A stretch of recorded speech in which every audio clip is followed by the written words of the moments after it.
images au pied de notre Seigneur. Nous déposons nos hommages, nous lui donnons notre cœur. Tout son peuple sur la terre dit avec nous prosterner.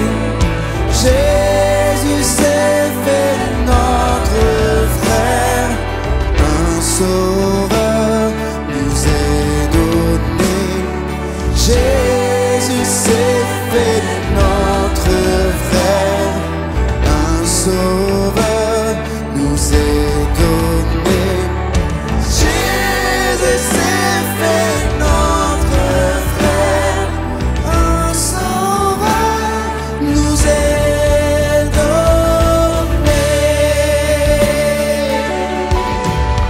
Un sauveur nous est donné.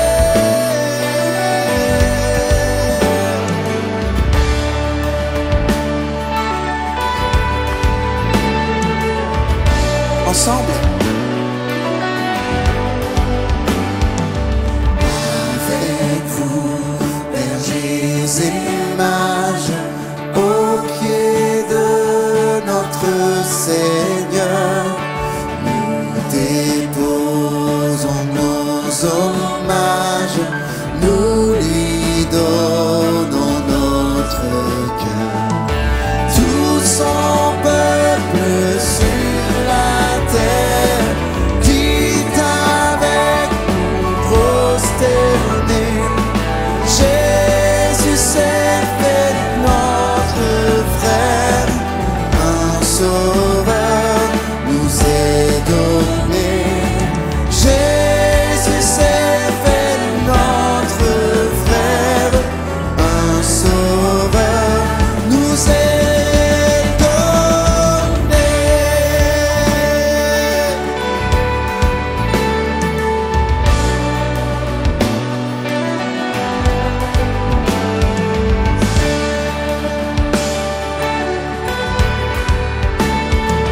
Un sauveur nous est donné.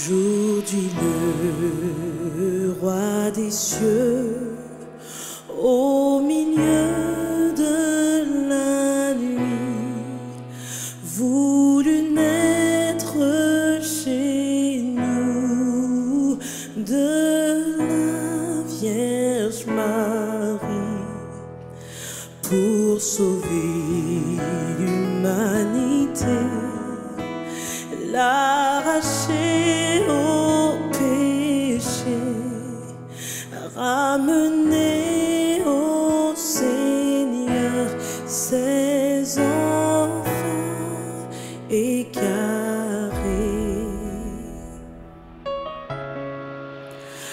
Noël, Noël, Noël, Noël, Jésus est né, nous chantons Noël.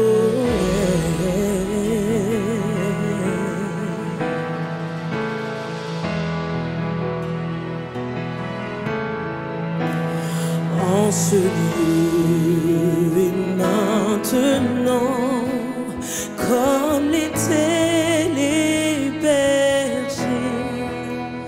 dans l'hiver de nos vies, Dieu vient te révéler.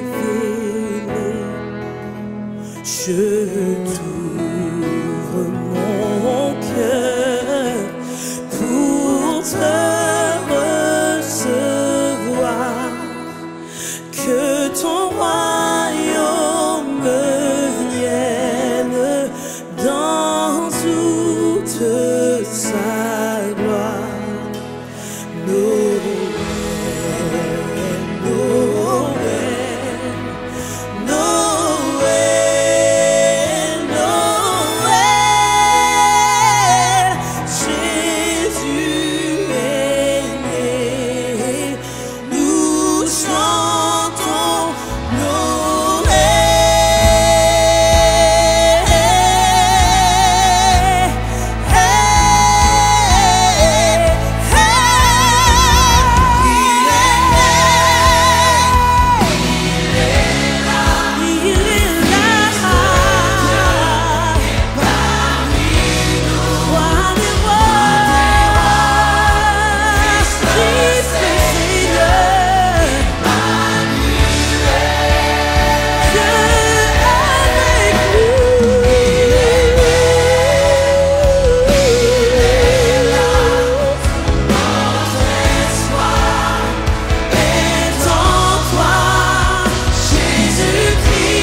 Alors Hérode, voyant qu'il avait été joué par les mages, se mit dans une grande colère et il envoya tuer tous les enfants de 2 ans et au-dessous qui étaient à Bethléem et dans tout son territoire, selon la date dont il s'était soigneusement enquis auprès des mages.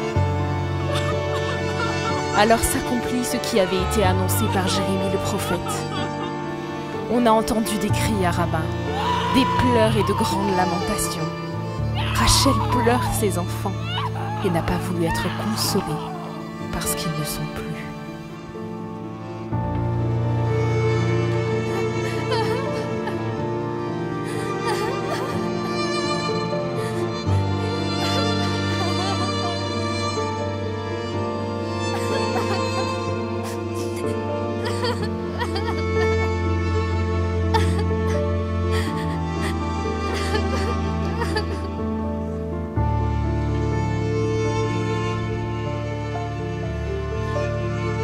Pourquoi ces pleurs? Pourquoi ces larmes? Pourquoi cette souffrance, cette douleur? Pourquoi ce drame? Il y a bien des années de ça, dans la ville de Bethléem, un petit enfant est né et il s'appelle Jésus. Et un roi au cœur de pierre va décider de le supprimer parce qu'il représente pour lui une menace. Il a ordonné qu'on aille tuer tous les enfants qui avaient jusqu'à 2 ans. Il a ordonné à des gens d'aller, de descendre ce jour-là dans cette ville et d'aller enlever à des papas et à des mamans, des petits garçons avec lesquels ils avaient grandi.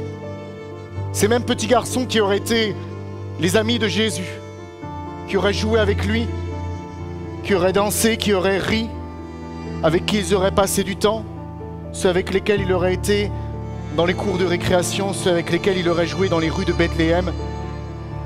Je les vois au milieu de leur famille, ces enfants rire, goûter aux meilleurs plats qui sont à table. Je les vois, ces garçons se jeter dans les bras de leur père. Et puis je ne les vois plus, parce qu'un roi au cœur de pierre, un roi a commis le pire. Ce roi s'appelle Hérode, et il a fait voler toutes ses vies en éclats.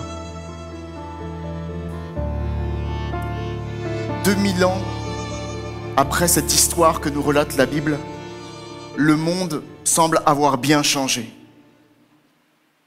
Nous sommes loin de ce que nous venons de voir et nous sommes entrés dans une ère où nous fêtons Noël, où nous entendons parler de fêtes, où les lumières brillent, les magasins sont remplis de cadeaux. Vous êtes peut-être allés faire vos courses, il y a de la musique, il y a la chanson de Mariah Carey. Partout. À chaque fois qu'elle est jouée, tous les ans, vous savez que Mariah Carey remporte 3 millions de dollars. Ça intéresse quelqu'un? Et puis il y a les téléfilms de Noël aussi.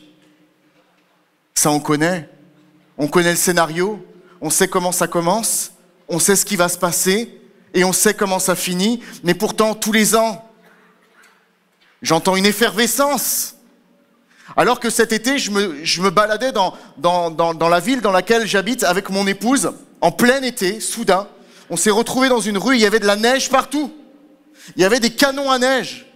Il y avait un marché de Noël. Et il y avait des caméras. Et j'ai demandé à quelqu'un dans la rue, mais qu'est-ce que c'est que ça? Et quelqu'un m'a dit, ils sont en train de tourner un téléfilm de Noël. Déjà que nous, on n'a pas beaucoup d'été dans notre région en Normandie.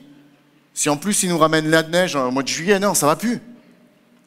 Et ce jour-là, ils étaient en train de tourner un film. Il y avait différents acteurs, je crois même des acteurs américains de Grey's Anatomy, tout ça. Et ils étaient en train de tourner le film. Et quand j'ai vu le titre du film, je me suis dit, c'est vrai, c'était un vrai film de Noël. Coup de foudre au marché de Noël. Disney raconte Noël avec ses princes et ses princesses et des millions de personnes dans le monde préparent une fête. Mais j'aimerais vous dire ceci, en vérité, au-delà de toutes ces lumières, de toutes ces musiques, de tout ce monde qui essaye de faire la fête, eh bien, si on est honnête, au fond de nous, au-delà de la fête, on connaît la défaite. La défaite de nos rêves, la défaite de nos espoirs. On est dans une société qui vit comme sous un règne qui ne convient pas à notre cœur humain, un règne dans lequel parfois nous sommes dans la souffrance et au-dedans de nous, on est submergé, on est inondé par la peur du lendemain comme une angoisse qui monte dans les nations, mais une angoisse qui nous touche tellement de fois. Notre vie est là au milieu de tout ça et elle semble fragile, on est comme sur un fil, on est sur quelque chose, on est en équilibre et on a l'impression que tout peut basculer d'un moment à l'autre. Je ne sais pas si vous avez cette sensation au-dedans de vous. On prépare des tables de Noël, mais en réalité, dans nos cœurs et dans nos vies, on a soif et on a faim d'autre chose. Peut-être même que Noël, ça t'exaspère. Toute cette joie, parfois, tu te dis, c'est superficiel que tu vois autour de toi. Parce qu'à l'intérieur, ça fait longtemps que la lumière ne brille plus. À l'intérieur, quelque chose s'est éteint. À l'intérieur de toi, il y a une guerre qui fait rage, il y a une bataille, il y a une peine dans ton âme, il y a une lutte, il y a de l'amertume, il y a de la colère. Parfois, ça se traduit dans nos paroles, dans nos actions, dans nos décisions. Et parfois, on fait du mal autour de nous. Et parfois, on se fait du mal à nous-mêmes. Il y a une grande peine. Et quel que soit notre âge, il y a ici des enfants, il y a ici des ados, il y a ici des jeunes, des trentenaires, des quarantenaires, des cinquantenaires, 60, 70, 80, je ne sais pas quel âge je suis à, 90, 100. Mes amis, quel que soit notre âge, notre génération est plongée sous un règne qui, à l'intérieur de nous, laisse planer une atmosphère de mort et d'angoisse. Et la réponse face à ce vide sidéral de nos cœurs et de nos vies, la réponse face à nos grandes détresses, la réponse peut-être à ce vide qui est en toi que tu cherches à combler, elle est dans l'histoire même de Noël. Alors j'aimerais qu'on plonge au cœur de cette histoire pendant quelques instants, qu'on aille lire le texte des origines, qu'on plonge dans le cœur de cette histoire qui a changé l'histoire du monde et qui peut encore aujourd'hui changer ton histoire. Lisons ensemble ce que la Bible dit. Il est écrit dans l'évangile de Matthieu au chapitre 2 et au verset 1er, « Jésus naquit à Bethléem en Judée, à l'époque du roi Hérode. Or des mages venus d'Orient arrivèrent à Jérusalem et ils dirent « Où est le roi des Juifs qui vient de naître ? En effet, nous avons vu son étoile en Orient et nous sommes venus pour l'adorer. » Quand Hérode apprit cela, il fut troublé et tout Jérusalem avec lui. Et il rassembla tous les chefs, des prêtres et les spécialistes de la loi que comptait le peuple et leur demanda où le Messie devait naître. Ils lui dirent à Bethléem, en Judée, car voici ce qui a été écrit par le prophète. Et toi, Bethléem, terre de Juda, tu n'es certes pas la plus petite parmi les principales villes de Juda, car de toi sortira un chef qui prendra soin d'Israël, mon peuple. Alors, Hérode fit appeler en secret les mages.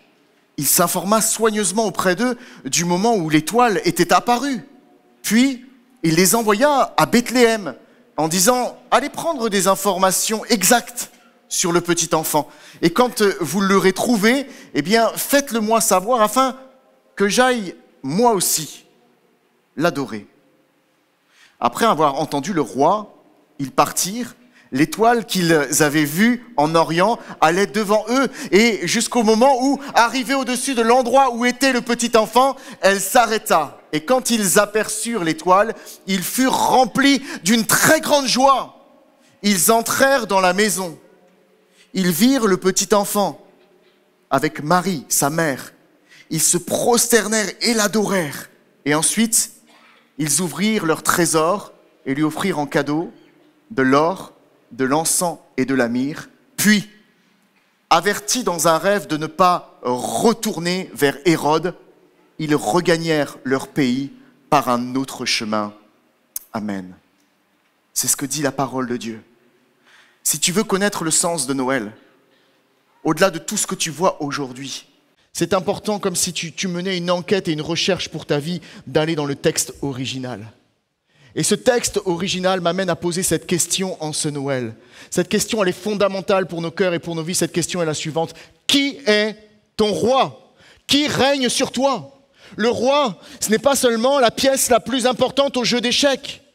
Dans le texte que nous venons de lire, le récit nous met en présence des mages qui sont des sages et des scientifiques et ils sont à la recherche, ils ont étudié pendant des années, ils ont scruté le ciel, ils ont vu que quelque chose se passait pour l'histoire de l'humanité, ils en ont déduit en allant dans les Écritures, en cherchant et en calculant qu'un roi était né, ils ont questionné, ils ont fait un voyage immense, on pense que ces mages venaient probablement des terres de ce qu'on appellerait aujourd'hui l'Iran, ils viennent de loin et ils viennent jusqu'à Jérusalem.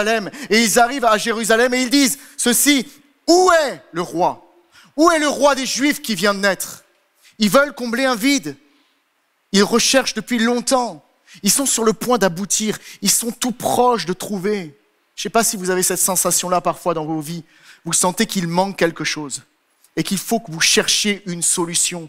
Et on a peut-être cherché dans plein d'endroits et se tromper, c'est pas grave. On a cherché et on ne sait plus trop où on en est. Et puis finalement, il y a quelques indices et puis les choses nous ont amenés. Et puis tu te retrouves ici, en ce jour, dans cette église. Et j'ai envie de te dire, tu es tout proche de trouver ce dont tu as besoin. Quand ils sont arrivés à Jérusalem, les mages se sont sentis tout proches de trouver ce qu'ils cherchaient. Et ils étaient là, ils avaient besoin de quelque chose. Et ils vont le trouver. Ils vont le trouver. Parce qu'ils cherchent un roi, on va les conduire vers un roi. Et le roi vers lequel on va les diriger s'appelle Hérode. Hérode, il aurait aimé être le roi des Juifs. Il se faisait appeler ainsi. Il avait, sous l'Empire romain, réussi à prendre ce trône, à prendre ce pouvoir, à prendre cette autorité. Il aurait aimé qu'on l'appelle le roi des Juifs, mais le problème, c'est que les mages vont venir et ils vont dire « Mais où est le roi des Juifs qui vient de naître ?» Et Hérode, lui, est vieux. Et c'est un sombre personnage. C'est un sombre personnage duquel je n'aurais pas aimé m'approcher. Le roi Hérode, c'est un roi au cœur de pierre. L'histoire l'appelle Hérode le Grand. Parce qu'il a, à cause de son intense activité de construction, il a construit des palais. Il a reconstruit à l'époque le temple de Jérusalem. Il a reconstruit toutes sortes de choses et ses constructions étaient tellement impressionnantes qu'il en reste aujourd'hui. Le mur des lamentations c'est sous Hérode qu'il a été construit à Jérusalem et la forteresse de Masada. Il y a toutes sortes de monuments qui sont là et qui témoignent, qui ont traversé les âges, qui témoignent de sa grandeur. Mais comme il s'est fait connaître avec les pierres, plus encore, il avait vraiment un cœur de pierre. Hérode était cruel, était menteur, hypocrite et corrompu. C'est un génie politique, mais un génie du mal. C'est un homme prisonnier de l'amour de l'argent. C'est un homme assoiffé de pouvoir et prêt à tout. C'est un homme prisonnier de l'amour des femmes. Il a eu 10 femmes. Il en a tué. Parce que Hérode était tellement cruel qu'il était capable de tuer les gens de sa propre famille, de tuer ses proches, de tuer ses fils. Je ne sais pas si tu as déjà été dans ta vie au contact d'un Hérode. Je ne sais pas si en ce moment tu te dis, mais il y a tellement de choses sur ma vie que je déteste, qui me font du mal. C'est peut-être symbolisé parfois par des personnes autour de toi ou simplement par un état à l'intérieur de ton cœur. Mais j'aimerais te dire que Hérode règne malheureusement et parfois on ne le choisit pas. Hérode, c'était un roi asservi. C'est-à-dire que ça arrangeait tout le monde qui soit là. Mais en réalité, ce n'était pas vraiment sa place. Et il le savait. Et pour garder cette place, pour garder ses avantages, il était prêt à tout. Il ne voulait pas renoncer. Et certains étaient autour de lui et s'approchaient de lui et montraient qu'ils l'aimaient. Mais lui, il les tenait par toutes sortes de choses. Hérode était un manipulateur, un pervers, un narcissique. Et il a fait beaucoup de mal. Et quand Jésus est venu, la première chose qu'il a décidé, lui qui représentait l'autorité, lui qui représentait le pouvoir, lui qui ressemblait à la domination, quand Jésus est arrivé, alors que Jésus n'était qu'un bébé, il a voulu le tuer et il a ordonné le massacre des enfants. Je pense à tous ceux et toutes celles en ce moment pour qui Noël a un goût amer. Parfois Noël peut rendre en colère parce que tu as perdu un être cher. Et je sais qu'en cette période, souvent, il y a des gens qui sont dans la souffrance. Et moi-même, j'aimerais te dire que je comprends une part de ce vide parce que j'ai perdu mon père un 15 décembre. Et je me souviens de ce jour où on me l'a annoncé. Je me souviens m'écrouler par terre. Je me souviens m'écrouler comme une injustice. J'étais trop jeune pour perdre mon père. On ne pouvait pas me prendre ce père avec qui je voulais construire des choses. Ça avait été dur, mon histoire avec lui. Mais il y avait des choses qui s'étaient passées et au moment où je me suis dit on va pouvoir reconstruire quelque chose, une des seules fois où j'ai pu le prendre dans mes bras, quelques jours plus tard, mon père est parti brutalement, un 15 décembre. Et je peux vous dire que ce Noël-là, aucun cadeau ne m'a consolé, aucune lumière, aucune musique, rien ne pouvait faire. Alors je pense à ceux qui ont perdu quelqu'un en ce temps de Noël. Parce que Noël n'est pas toujours joyeux. Noël n'est pas toujours heureux. Et tu ressens une douleur peut-être dans ton cœur, tu as perdu ton mari, tu as perdu ton épouse, tu as perdu une maman, un papa, un frère, une sœur, un ami. Il y a quelque chose qui a volé en éclats, il y a eu un drame dans ta vie. Mais tu vas pouvoir relever la tête. Parce qu'il y a quelque chose pour toi en ce jour, maintenant, à saisir. Laissez-moi vous dire que Hérode, c'est tout ce que je déteste. Hérode, c'est tout ce que je déteste, mais parfois on ne choisit pas de se retrouver sous le règne d'un tel homme. Hérode, ça peut être une addiction. Hérode, ça peut être quelque chose qui te ronge. Hérode, ça peut être tellement de choses qui sont là. C'est l'incarnation du mal qui domine sur nous. C'est l'incarnation du péché. Le roi, c'est celui qui domine notre vie. Le roi, c'est celui qui a la première place. C'est celui à qui tu donnes la première place dans ta vie. Et je pose cette question ce Noël, mais qui est ton roi? Qui est à la première place dans ta vie? Qui est ce roi qui en ce moment domine, qui t'influence? Si Hérode domine sur toi, si c'est lui qui domine sur ta vie, laisse-moi te dire que tu es dans la souffrance et qu'il faut que tu connaisses une délivrance. Mais découvrons un peu plus sur qui se cache derrière ce roi au cœur de pierre.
en plongeant mes regards dans le texte de la Bible et en priant pour savoir comment partager le message de Noël avec chacun d'entre vous, mon enquête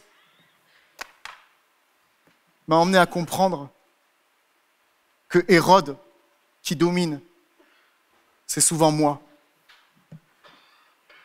Et Hérode, qui domine, c'est également toi.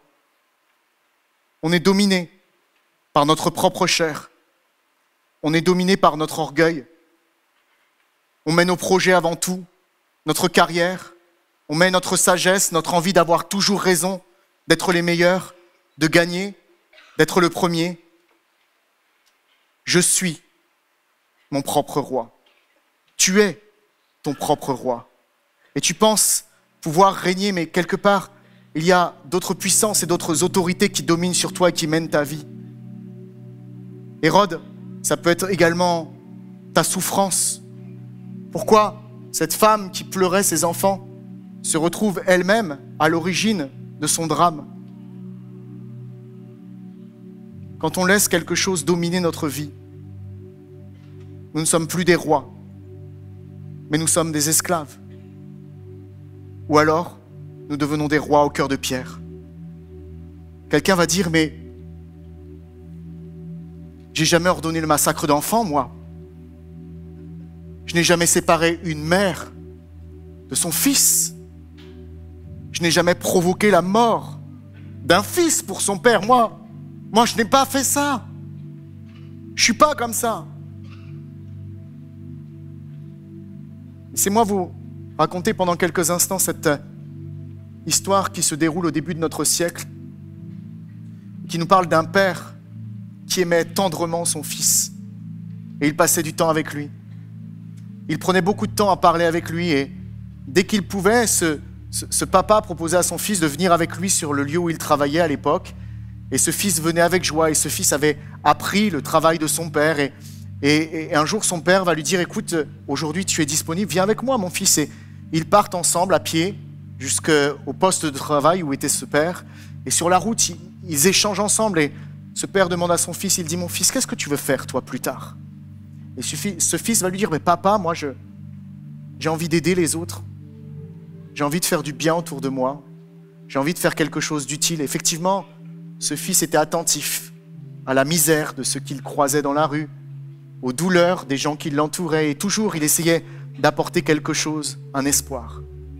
Et alors qu'ils sont en train de marcher, qu'ils arrivent sur le lieu de travail, l'échange était beau et comme à son habitude, le père a pris son poste et le travail de ce papa, c'était de faire lever ou baisser un pont d'une voie ferrée au-dessus d'un fleuve, afin que lorsque un bateau passait, le pont soit levé et lorsqu'un train passait, le pont soit baissé.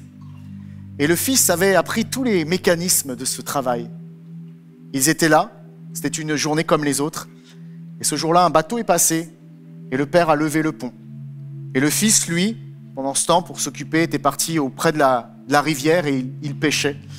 Et de temps en temps, son père avait le temps de regarder, de voir si son fils était là et si tout allait bien. Et tout allait bien. Mais au moment où le bateau est passé et que le pont était levé, que le bruit du pont et du moteur du bateau était là présent, le fils a vu venir au loin le train qui arrivait de la ville. Et chose curieuse, ce train, à chaque fois que le pont était levé, devait s'arrêter à un feu. Mais le fils venait de s'apercevoir que ce jour-là, le train ne s'était pas arrêté et qu'il arrivait à toute vitesse sur ce pont qui était levé. À l'intérieur du train, il y avait des familles, des enfants, peut-être les amis de ce petit garçon-là, justement, qui étaient là, des hommes d'affaires, des grands-parents, un amoureux qui allait voir son amoureuse, une amoureuse qui allait voir son amoureux. Il y avait toutes sortes de personnes, des centaines, qui ne se doutaient pas qu'il partait tout droit vers un drame. Alors le fils a vu cela et il a essayé d'avertir son père, mais avec le bruit, le père n'entendait pas, était tourné de l'autre côté. Alors ce fils s'est dit, je sais ce qu'il faut faire. Il faut aller actionner cette manette là-bas et le pont va redescendre. Alors le fils a couru. Il est monté le long de ce pont et il s'est penché pour actionner cette manette, pour baisser le pont. avant que le train ne passe. Et il s'est penché et il a dû aller son corps entier descendre et il est tombé dans les engrenages. Et le pont a commencé à descendre. Et au moment où le pont commence à descendre, que le train est en train d'arriver, le père tourne son regard, ne voit plus le fils et il va très vite comprendre en entendant un cri que son fils était coincé dans les engrenages du pont. Le train arrivait et lui, il était là. Et il pouvait prendre la décision de tout arrêter et de sauver son fils ou de laisser le pont descendre et de sauver ces centaines de personnes. Et ce jour-là, ce père a pris la décision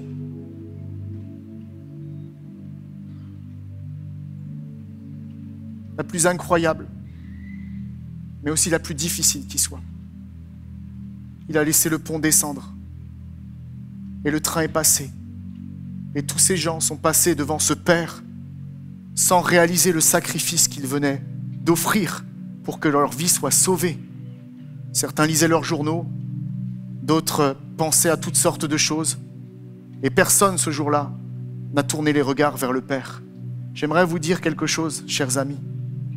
Dieu a tant aimé le monde qu'il a donné son Fils unique, afin que quiconque croit en lui ne périsse pas, mais qu'il ait la vie éternelle. Jésus a donné sa vie pour nous à la croix, pour nous sauver d'une mort certaine. Et nous, qu'allons-nous faire? Est-ce que nous allons considérer que oui, nous aussi, comme Hérode l'a fait, nous avons séparé le fils d'un père, il a tout donné. On s'est moqué de ce fils. On lui a dit, tiens, tu dis que tu es roi, on l'a couronné d'épines. Mais la Bible me dit que ce sont nos fautes et nos péchés dont il s'est chargé.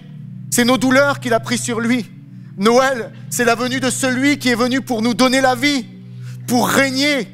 Hérode a choisi de supprimer des vies, mais pour nous sauver, Jésus a choisi de donner sa vie. Pour toi, pour moi, par amour. Mes amis, le péché détruit tout sur notre terre. Sa domination et sa conséquence, c'est la mort en tout temps. Et peut-être le péché domine encore sur toi. Mais j'aimerais te dire ceci. Le don gratuit de Dieu, c'est la vie éternelle en Jésus-Christ. La Bible dit, un enfant nous est né, un fils nous est donné, et la domination reposera sur son épaule. On l'appellera admirable, conseiller, Dieu puissant, Père éternel et prince de la paix. Mes amis, Noël, c'est l'annonce de Jésus. C'est l'annonce qu'un sauveur nous est né, qu'un fils nous est donné. Et cette naissance, c'est une bonne nouvelle parce qu'elle nous permet de faire un choix. La naissance de Jésus, c'est une bonne nouvelle parce qu'elle nous permet de faire un choix. Le monde aimerait que tu ne saches pas que Noël, c'est pouvoir faire ce choix. Et on essaye de nous montrer toutes sortes de choses, mais on le sait, au-dedans de nous, on a besoin de la vérité. Cette vérité, elle est en Jésus, je le crois.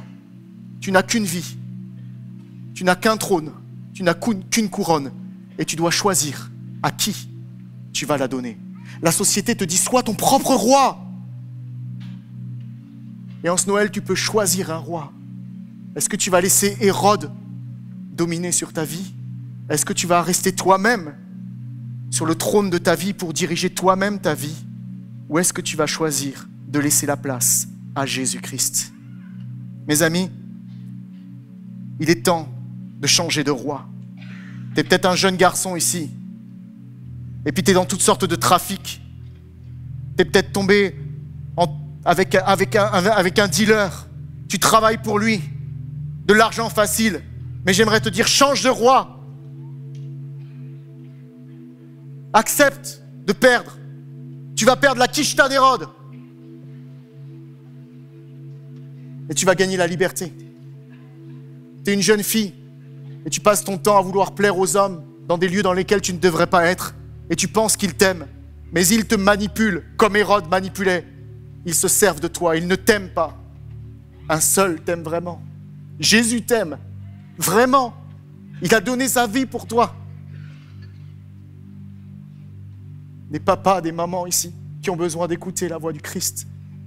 Un étudiant, un patron, un malade, un policier, un prisonnier dans sa cellule qui nous entend en ce moment. Toi qui te détestes toi-même pour tout ce que tu as fait à cause de ce qu'on t'a fait, à cause de ce qu'Hérode t'a fait. Tu n'es plus à ta place. Mais il y a une bonne nouvelle. C'est que tu peux changer de roi. Comment faire pour changer de roi? Laisse-lui la place. Dis Seigneur, viens me transformer, viens tout diriger, prends la place qui te revient. Comment faire pour faire de Jésus le roi de ta vie? Simplement, fais comme ceux qui sont venus vers lui, ils se sont agenouillés, ils se sont prosternés dans cette adoration. Et à l'image de nos vies qui sont là et qui disent maintenant, Jésus, viens régner dans mon cœur, viens régner dans ma vie. Je n'en peux plus de continuer comme ça. Je te demande pardon pour mes mauvais choix. Mais aujourd'hui, je veux faire le vrai choix. Te choisir, Jésus, et te laisser la place parce que tu es le roi des rois. Seigneur, je me prosterne devant toi et je te laisse toute la place. Parce que toi, tu es digne de toute louange. Seigneur, je me tiens maintenant à genoux devant toi. Je tombe à genoux, je te rends gloire, face contre terre. Toi seul es digne de toute louange, toute louange. Je tombe à genoux, je te rends gloire, face contre terre.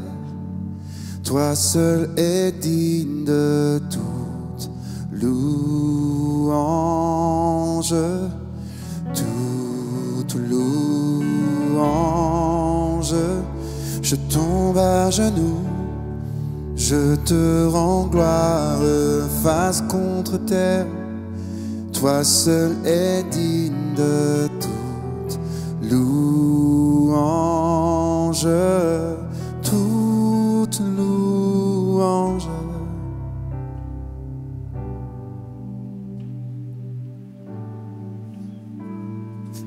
Ce geste s'appelle la repentance et Noël nous appelle à le vivre. Ce geste s'appelle la reconnaissance, l'adoration et Noël nous appelle à le vivre. Tout peut changer quand Jésus devient roi de nos vies. Et tu peux le faire suivre de l'obéissance aussi. Les mages, lorsqu'ils sont venus adorer Jésus et qu'ils se sont relevés, ils ont été divinement avertis par un rêve en songe de ne pas retourner vers Hérode, la Bible dit. Et ils regagnèrent leur pays par un autre chemin. Et si tu choisis Jésus comme roi, tu vas repartir par un autre chemin. Ta vie va changer. Tu vas pas repartir vers ce qui dominait ta vie. Tu vas repartir en nouveauté de vie. Tu vas le suivre parce que la Bible dit que Jésus est le chemin, la vérité et la vie. Que nul ne vient au Père que par lui. Ils sont repartis par un autre chemin. Et si tu découvres Jésus-Christ, ne retourne pas vers Hérode. Prends une autre voie. C'est pas facile. Les mages, Hérode leur en a voulu à mort. Et il les a poursuivis. Et c'est pour ça qu'il a ordonné ce massacre. Ils ont pris un risque. Et tu prends le risque de tout perdre si tu abandonnes la domination d'Hérode. Tu prends le risque de tout perdre si tu choisis que Jésus dirige ta vie. Mais l'Évangile dit ceci, celui qui voudra garder sa vie la perdra. Mais celui qui la perdra à cause de Jésus, il la retrouvera. Amen. Est-ce qu'on peut lancer une clameur vers ce Dieu tout-puissant?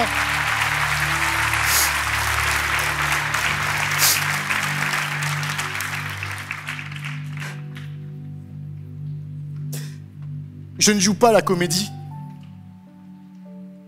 Dans ma vie, il m'arrive de me mettre à genoux devant Jésus.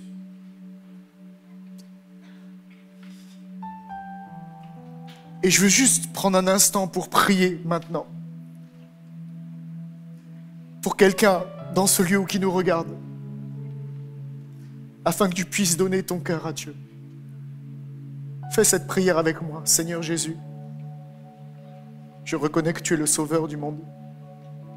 Le Fils de Dieu. Je te donne ma vie tout entière. Et je veux qu'à partir de ce jour, les choses changent.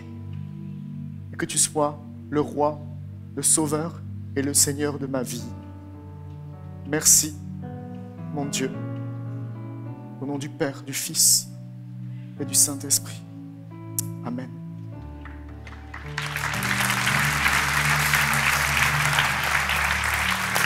Jésus est extraordinaire, il est admirable, il est formidable. J'ai pas de mots pour vous dire à quel point il est grand et il est bon. Il a été annoncé par le ciel, une étoile a brillé pour dire qu'il arrivait. Il y a eu un frémissement dans l'histoire et quand je parle de lui, il y a un frémissement dans mon cœur. J'aimerais vous dire ceci, c'est que toutes les Écritures nous disent et concordent pour montrer qu'il est bien le roi et le Messie et le sauveur du monde. Si tu attends le sauveur du monde, je sais qu'il y a des Juifs qui attendent le Messie. La Bible, la Torah elle-même l'annonce. Elle annonçait qu'il naîtrait à Bethléem. Il est né à Bethléem. Bethléem, ça veut dire la maison du pain. Là où on trouve de quoi manger, de quoi se nourrir. Et Jésus est le pain de vie. Il est le Père éternel. Jésus est le Père éternel. Quelqu'un va dire, mais comment on peut être Père et Fils en même temps? Si ce n'est Dieu. Il est Père, Fils et Saint-Esprit. Amen. Il est le Père éternel. Il est l'admirable. Mais même le mot admirable n'est pas assez admirable pour dire combien mon Jésus est admirable. Jésus allait de lieu en lieu et il faisait du bien. Partout où il allait, il faisait du bien. Dans les petits villages, les villages reculés ou dans les villes, dans chaque rue, partout où il passait, Jésus faisait du bien, comme je veux être dans son royaume, comme je veux appartenir au royaume de Jésus, comme je veux le suivre. Et écoutez-moi bien, au-delà du trône, il y a plus, parce qu'avec mon Dieu, il y a toujours plus. Et j'aimerais vous dire qu'il y a plus encore avec ce Jésus admirable. Au-delà du trône, il y a une table de délices. C'est le roi David qui dira dans le psaume 23, que peut-être beaucoup connaissent, ce psaume qui commence par « L'Éternel est mon berger », et il va dire à un moment, « Seigneur, tu dresses devant moi une table en face de mes adversaires. » Amen. Il dresse pour nous une table pour nous rendre vainqueurs. Et il dit ceci, David, « Et ma coupe déborde. » Waouh! Ça veut dire qu'avec Dieu, il y a toujours plus. Il n'y a pas seulement de quoi nous donner, mais ça déborde. Et il y a quelque chose qui déborde. C'est une table de délices, mes amis. Je me rappelle, il y a quelques années, mes garçons étaient tout petits. Et par un concours de circonstances, je ne sais plus si on avait gagné, mais on nous a offert une nuit et une journée dans un hôtel extraordinaire dans lequel j'avais jamais été. Tu sais, quand tu es à la maison, tu manges des cordons bleus et des pâtes. Tu vois, tu te fais un repas tranquille. Mais là, il y avait des repas dans cet hôtel extraordinaire. Et je me rappelle d'un moment que j'ai vécu. Donc tout le monde était assez, vous savez, c'était assez chic, quoi. Fallait se tenir. Et nous, on avait deux garçons qui étaient un petit peu... ça bougeait, quoi. Et on passe la nuit. En plus, eux, ils avaient leur chambre et tout ça. Papa, on a un frigo. Non, je vais pas citer de marque, mais... ils étaient heureux, quoi. Tu vois. Et on est descendu au petit déjeuner. Et mon petit gars, qui devait avoir, je sais pas, 5 ans, 6 ans, il a découvert qu'au petit déjeuner, il pouvait même y avoir de la viande. Il aime la viande et de la charcuterie. Et alors que tout le monde est avec ses petits couverts en train de manger, que nous, on essaye de bien se tenir dans tout ça, j'ai mon fils Elliot qui crie à travers la salle. « Papa !» Il avait un truc dans la main. « Il y a même du saucisson !»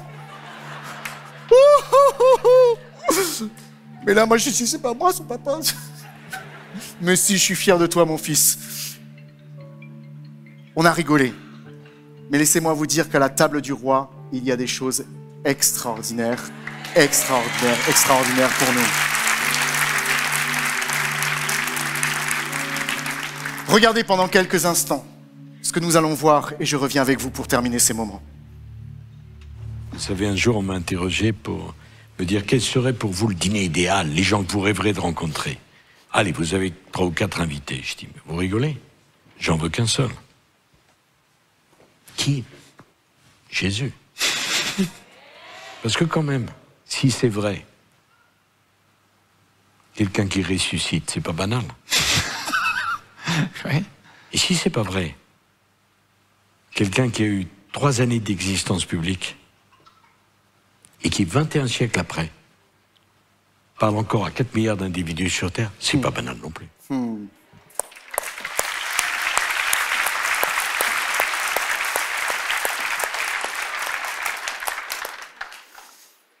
fais pas du tout de politique. Parce que c'est pas le royaume de Dieu, et c'est un autre royaume.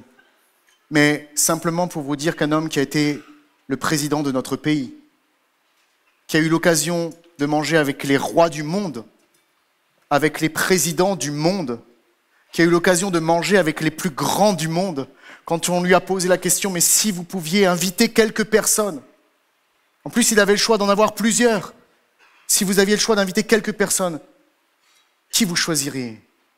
Et il a répondu, je choisirais Jésus. Et j'aimerais vous dire, oui, on peut.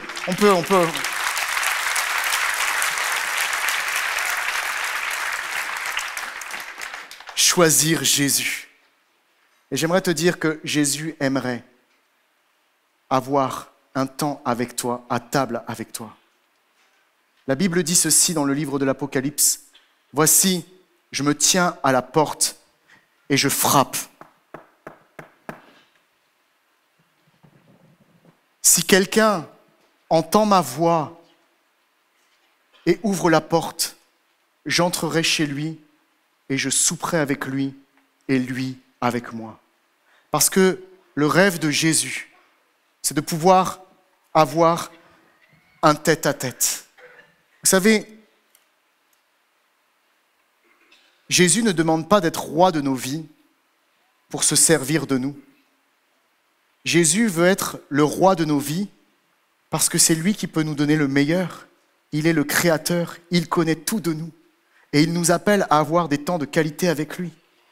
Si vous êtes avec votre amoureuse ou votre amoureux à un repas et que pendant que vous êtes à table, vous passez votre temps sur votre téléphone, je viens de recevoir des messages,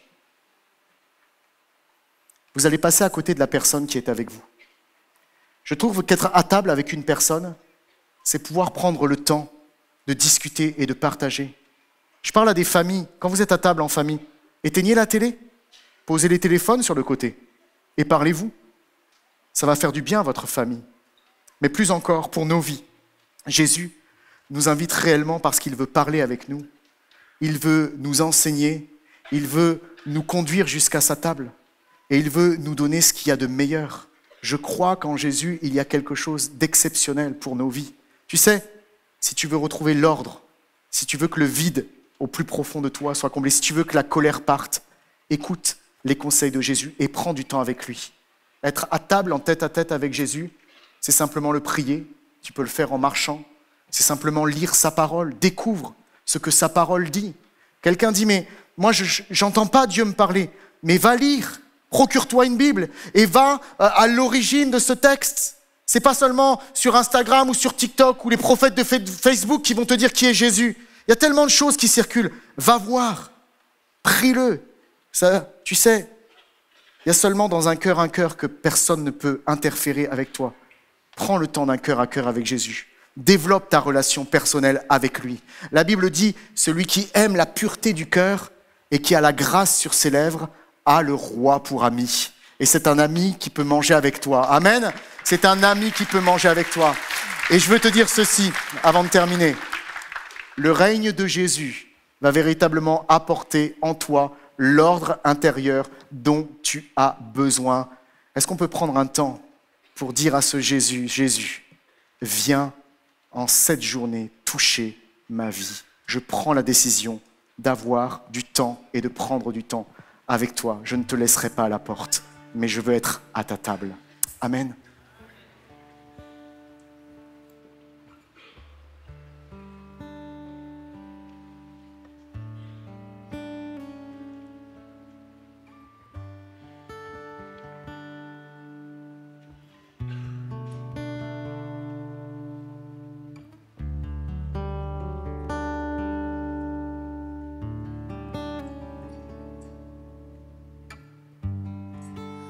Quelle paix dans ce moment, dans le calme de ta présence, quand le bruit faiblit et tu parles à mon âme, tu as toute mon attention, fais-moi entendre ta voix, je ne veux rien manquer,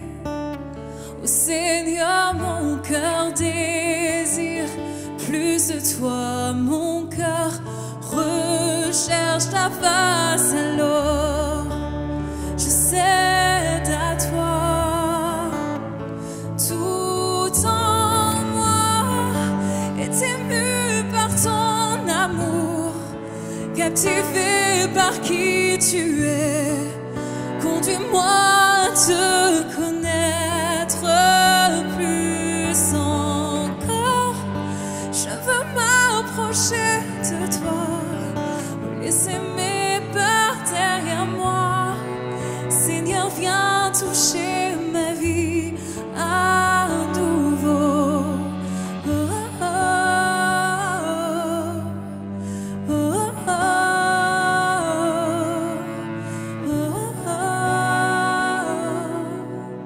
oh,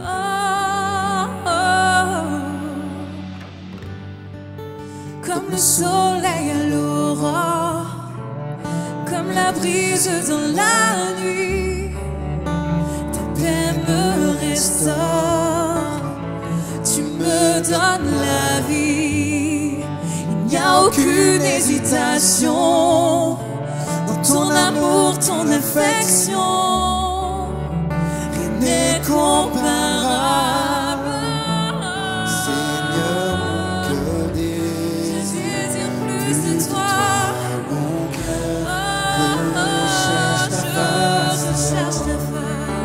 Et je cède à toi. Tout en moi est ému par ton amour, captivé par qui tu es. Conduis-moi à te connaître plus encore. Je veux m'approcher de toi, laisser mes peurs derrière moi. Seigneur, viens toucher nos vies à nouveau. Oh, oh,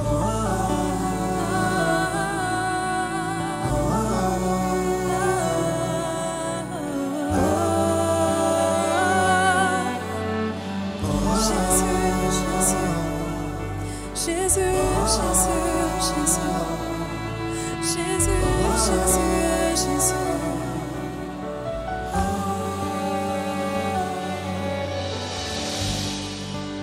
Un enfant nous est né, un fils nous est donné, et repose sur lui toute autorité. On l'appelle admirable, conseiller, Dieu puissant, Père éternel, Prince de paix. Mon cœur, Seigneur, à toi j'ouvre mon cœur à jamais. Donc fais ce que toi seul sais faire. Jésus, viens régner dans ma vie. À toi j'ouvre mon cœur, à toi j'ouvre mon cœur.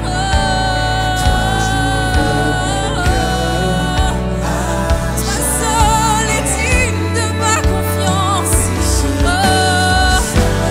Fais ce que toi seul sais faire, car toi seul est capable. Jésus.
Dieu change le deuil en allégresse.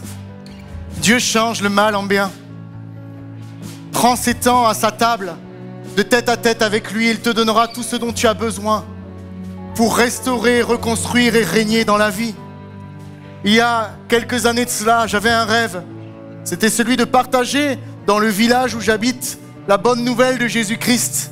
Et à ce moment-là de nos vies, avec ma famille, on a vécu comme un cauchemar. Notre rêve s'est brisé et tout a volé en éclats. Et il y a une peine immense dans nos cœurs et c'est une douleur. Et j'ai pas pu rester là où j'étais. J'ai pas pu faire ce que je voulais faire. Mes rêves se sont brisés. Et 7 ans se sont écoulés. Puis un jour, dans mon village, je suis passé devant l'église du village. Et j'avais comme un tête-à-tête avec Jésus. Je marchais avec lui, je parlais avec lui. Tu sais que tu peux lui parler en tout temps, Seigneur Jésus. Il a promis d'être avec toi tous les jours jusqu'à la fin du monde. Il est là, avec toi. Dans ta voiture, dans ta cuisine, dans ton salon, là où tu es. Dans ta chambre d'hôpital, il est là. Dans ta cellule, il est là. Et j'ai parlé avec lui. Et je lui dis, Seigneur, tu vois cette église, j'aimerais qu'un jour elle puisse être remplie et que les gens viennent écouter la bonne nouvelle que tu es venu apporter. Et je veux vous dire ceci, en septembre dernier, on a ouvert une implantation d'église là où on habite, qui s'appelle Oasis, comme pour apporter la fraîcheur au milieu du désert. Et dans notre village, on a fait des réunions. Et au début de ces réunions, on a commencé, on était une petite quarantaine. Puis de 40, on a continué, les gens se sont parlés, on est arrivé à une cinquantaine. Et puis de 50, en novembre dernier, on était plus de 70 dans l'église du village. Avec des gens qui viennent du village et qui s'invitent les uns les autres. Et samedi dernier, alors qu'on célébrait notre temps de Noël, il n'y avait plus de place de libre dans l'église. Nous étions plus de 120, l'église était remplie. Amen.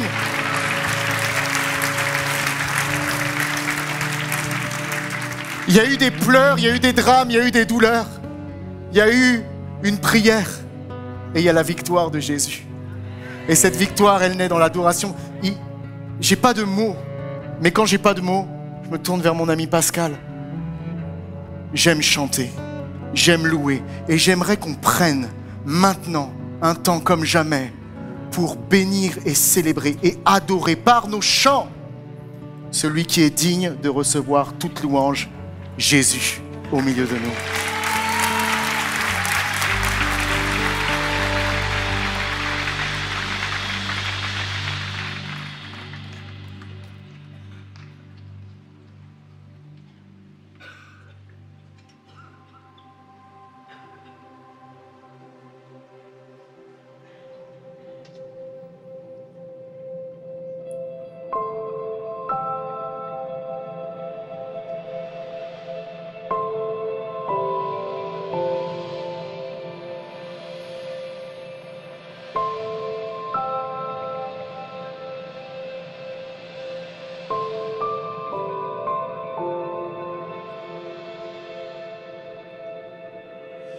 Minuit chrétien, c'est l'heure solennelle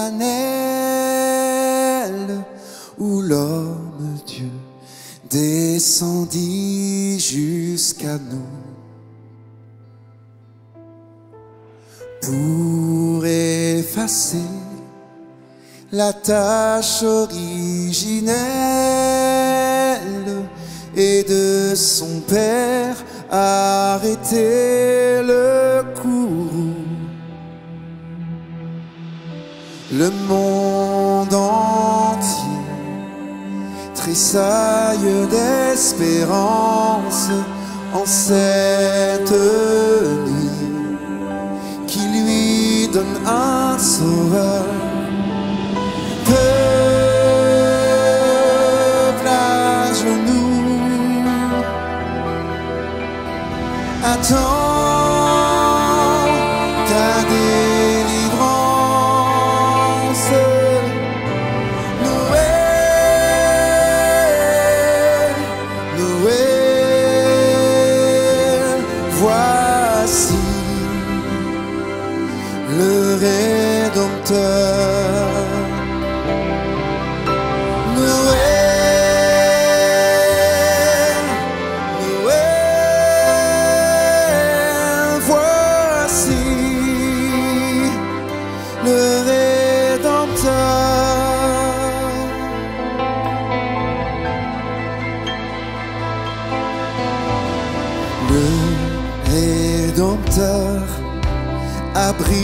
brisé toute entrave, la terre est libre et le ciel est ouvert. Il voit un frère où n'était qu'un esclave, l'amour unit ce qu'enchaînait le fer. Qui lui dira notre reconnaissance, c'est pour nous tous qu'il naît, qu'il souffre et meurt. Peuple debout, chante ta délivrance. Noël, Noël, chantons le Rédempteur. Noël, Noël, chantons, chantons le Rédempteur.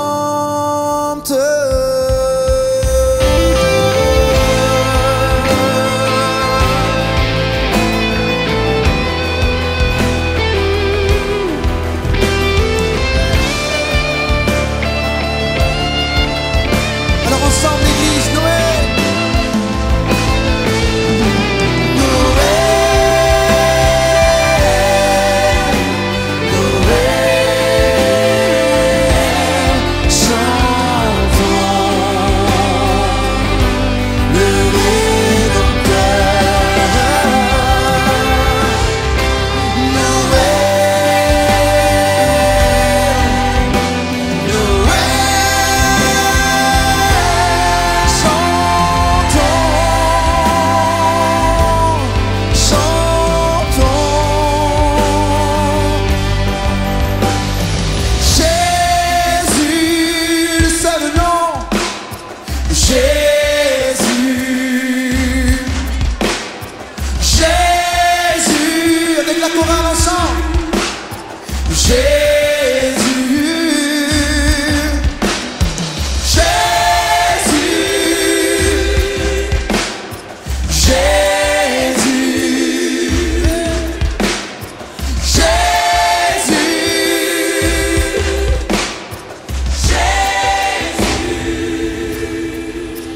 consolateur, divin rocher, libérateur, prince de la paix, Dieu créateur, fils bien-aimé, roi serviteur, Seigneur couronné, commencement, ultime fin.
Mes amis, il y a plus avec Jésus. C'est lui qui a le dernier mot. Là, tu as dit, c'est formidable, mais il y a plus avec Jésus. Il y a plus. Et vous savez qu'il y a un grand repas qui est en train de se préparer dans le ciel. Un immense repas, parce que le rêve de Dieu, c'est de nous avoir tous avec lui rassemblés à sa table. De toute tribu, de toute nation, de tout peuple, tous les pays représentés. Amen. Et ce moment arrive bientôt. Et Dieu, dans son amour, nous fait vivre les prémices de ces instants. J'aimerais vous dire ceci, il y a un grand repas qui se prépare dans le ciel. Et dès le début, on vous l'a dit, Jésus est né à Bethléem, la maison du pain. Il nous invitait déjà à ce grand repas et à cette grande fête qui s'en vient bientôt. Jésus vient bientôt. Jésus revient bientôt. Est-ce que tu vas faire partie de cette fête? Moi, oui. Et le cœur de Dieu, c'est que oui, bien sûr. Que personne dans ce lieu, que personne qui nous écoute en ce moment en ligne, ne passe à côté de cette formidable invitation qui est lancée en Noël. Mes amis, au-delà des fêtes de fin d'année et de Noël, il y a une fête vraiment qui se prépare dans le ciel. Une fête qui est faite pour toi. Une fête pour tous ceux et celles dont Jésus est le roi. Que dans nos villes et nos villages, que dans nos maisons et nos familles, dans nos cœurs, quel que soit notre âge, on célèbre le roi qui donne la vie. Amen. Donne-lui ta peine et revêt-toi de joie. Que son règne vienne et célébrons le roi des rois. Rejoins-le, rejoins Dieu, rejoins-nous, rejoins-moi. Et ne restons pas en silence, mes amis. Tressaillons d'espérance et que la fête commence. On va faire la fête ensemble. Est-ce que vous voulez danser? Venez danser avec nous. Venez danser avec nous. On va célébrer le cette fin. Ensemble.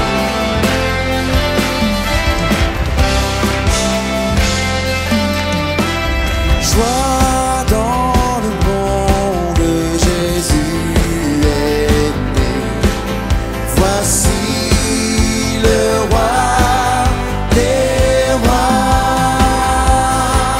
C'est lui notre sauveur.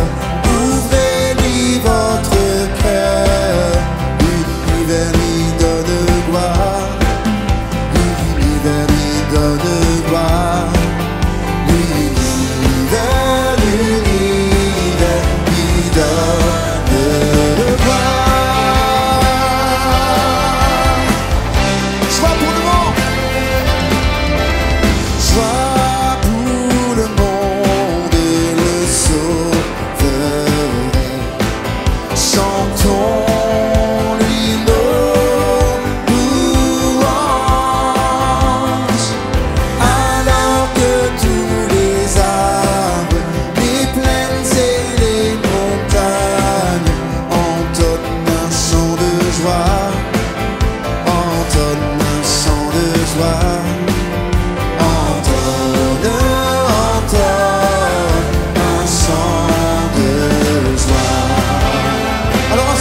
joie. C'est comme un fleuve immense qui remplit mon cœur pour l'éternité. Oui, joie, joie, quelle joie immense qui ne tarit pas. Oh, quelle joie. C'est comme un fleuve immense qui remplit mon cœur pour l'éternité.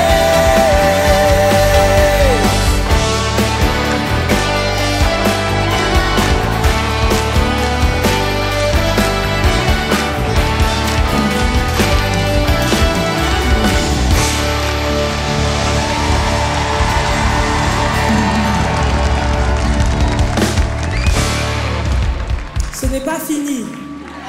Ceux qui sont restés dans les rangs, vous allez regretter.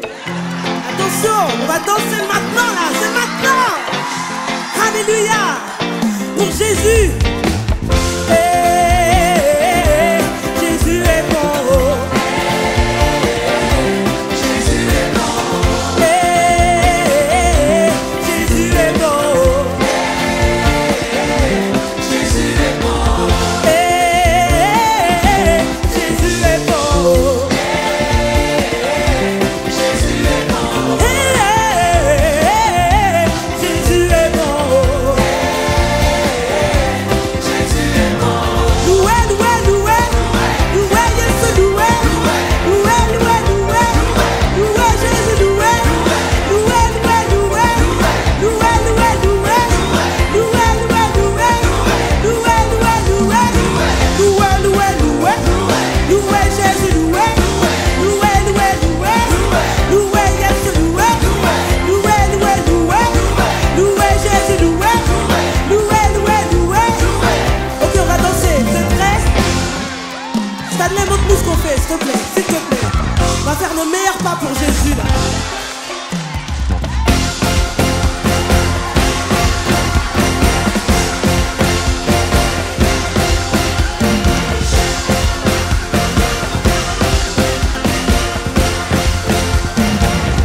Yeshua, Yeshua, Yeshua, Yeshua,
Vous êtes là?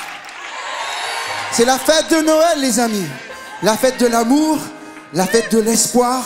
Et avant de vous quitter sur cette note de joie qui va vous suivre jusqu'à la fin de ces vacances de Noël, nous voulons juste vous bénir et vous souhaiter tous nos meilleurs vœux pour cette nouvelle année qui arrive. Mais avant déjà de belles fêtes, vous allez pouvoir vous poser à la table avec Jésus. Ça parle à quelqu'un? Ok. Première annonce rapidement, vous voulez un temps de prière. Aujourd'hui, on ne pourra pas l'avoir sur le devant, mais vous pouvez envoyer un message sur prière@eglisemlk.fr et des équipiers prient pour vous, pensent à vous. Vous pouvez aussi miser de votre budget pour bénir l'œuvre de Dieu ici en offrant un don. Vous pouvez aller sur le comptoir comme d'habitude finance ou tout simplement je veux donner.fr. Et merci pour votre générosité. C'est pour cela qu'aujourd'hui on est là ensemble, réunis comme une famille. Amen. Que Dieu vous bénisse et à très bientôt. Belle fête de fin d'année encore une fois. On finit ensemble. On dit alléluia ensemble. Alléluia.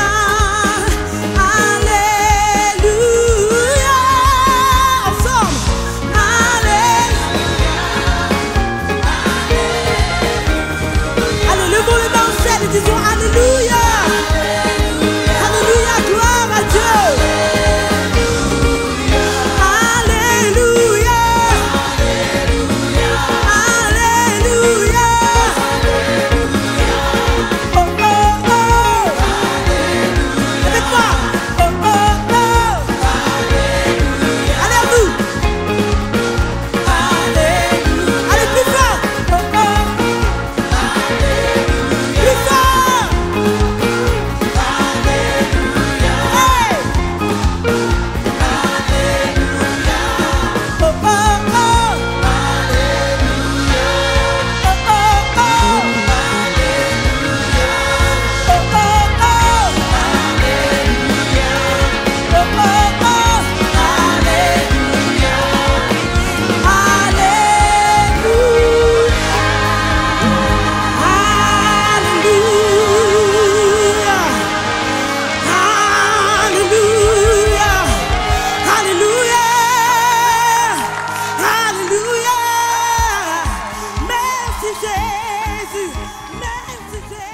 Cette vidéo t'a parlé?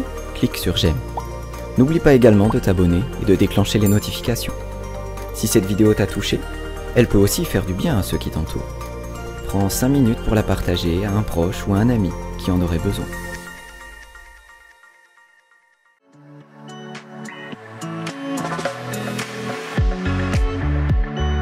Ça y est, l'année 2024 touche à sa fin. Saviez-vous que vos dons à l'église MLK vous permettent de bénéficier d'une réduction d'impôt? En effet, tous vos dons effectués avant le 31 décembre 2024 sont déductibles de votre impôt sur le revenu à hauteur de 66%. Pour 1 000 € donnés, votre impôt sur le revenu est déduit de 660 €. L'État vous reversera cette somme en 2 versements. Une première partie dès le 15 janvier et le solde en août. Ce cycle se renouvellera l'an prochain si vous renouvelez vos dons en 2025. Vous avez reçu ou recevrez prochainement un relevé provisoire récapitulant vos dons de l'année en cours. Si vous êtes devenu donateur depuis la rentrée 2024 ou si vous n'avez pas encore reçu votre attestation de don au 30 octobre 2024, il est indispensable de nous le signaler et de nous communiquer votre adresse postale complète, y compris le pays de résidence, avant le 31 décembre 2024. À l'adresse suivante, don@eglisemlk.fr. Cela nous permettra de vous envoyer votre reçu fiscal définitif début janvier.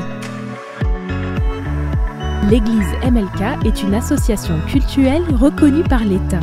Tous les dons effectués en 2024 par virement, prélèvement, chèque ou carte bancaire seront déductibles de votre impôt. Votre reçu fiscal récapitulant vos dons vous sera envoyé par voie électronique en janvier 2025. Vos dons doivent avoir été reçus avant le 31 décembre pour être comptés en 2024.